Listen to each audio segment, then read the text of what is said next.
কাছাড়ের কাঠিগড়ায় 6 দিন ধরে নিখোঁজ গৃহবধূ, উদ্যোগে পরিবার। কাছাড় জেলার কাঠিগড়া বিধানসভা কেন্দ্রের গোবিন্দপুর তৃতীয় খণ্ড এলাকা থেকে 6 দিন ধরে নিখোঁজ নন্দিতা দে নামের এক গৃহবধূ। গত 18ই মে রবিবার বাবার বাড়ি থেকে নিখোঁজ হন তিনি।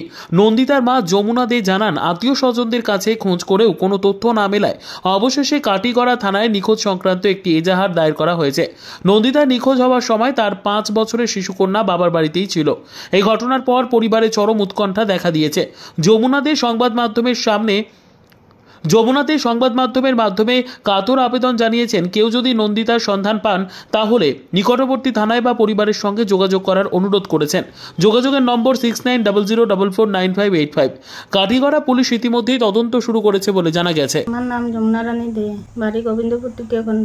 আমার মেয়ের নাম নন্দিতা দে, বিবাহিত। 5 বছর একটা বাচ্চা আছে। তো রবিবার 18 তারিখ স্নান টান করিয়া একটু হয়েছে, তারপরে যে কইল আমি চরঙ্গীর থেকে আই কইয়া যে বাইরেছে, ওখানে মেয়ের কোনো 6 দিন হয়ে গেছে, কোনো নাই। আমার বাসাত আছে, থানার ডায়েরি করছে। কেউ যদি তাই যে দেখো, আমরা লগে একটু যোগাযোগ করবা বা ভিডিওটা যাতে শেয়ার করবা।